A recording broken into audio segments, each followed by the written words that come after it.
On the question of whether or not the Russians interfered in the 2016 election, Donald Trump tends to go with whatever story suits his mood at the time. He has, on occasion, admitted that they did. But for some reason, he decided that today was a good day to go back to the claim that they didn't.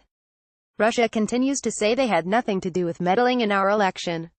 Where is the DNC server, and why didn't shady James Comey and the now disgraced FBI agents take and closely examine it? Why isn't Hillary, Russia being looked at? So many questions, so much corruption. Donald J. Trump, at Real Donald Trump, June 28, 2018. Notice that he suggested that Russia denies meddling in our election. Apparently no one told the Russians that. Take a look at the clip of what they're saying on Russian television. We just elected Trump, that's all. Lol. Bolton goes begging as Russian state TV brags about electing Trump.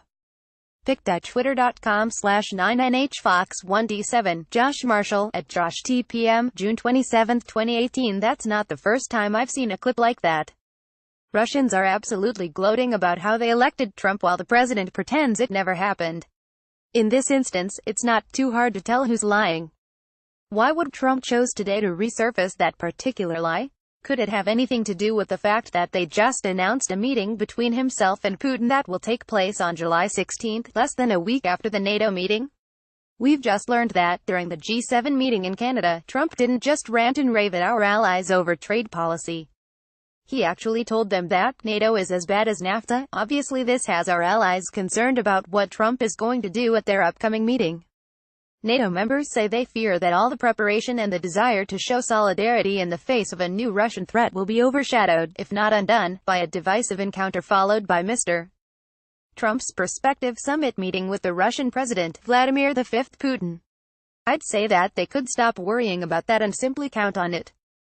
These days Trump is feeling emboldened for several reasons. He's gotten rid of all of his advisors that would urge caution, except for Defense Secretary James Mattis, who he apparently doesn't listen to anymore. Recent Supreme Court decisions have bolstered his ego, as have his adoring fans at the campaign rallies he's been holding. That has the president riding high and ready to go for broke. Let's remind ourselves what Vladimir Putin wanted when, back in about 2011, he started courting Donald Trump as basically a Russian asset. Here's an excerpt about that from the Steele dossier. The Trump operation's aim was to sow discord and disunity within the U.S.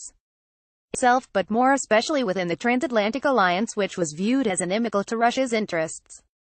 Source C. A senior Russian financial official said the Trump operation should be seen in terms of Putin's desire to return to 19th-century, great power, politics anchored upon countries' interests rather than the ideals-based international order established after World War II. That ideals-based international order that was established after World War II is grounded in the NATO alliance. We're going to see some fireworks from Trump on that one in a couple of weeks. Trump's tweet about Russian interference this morning was the opening salvo for what is to come.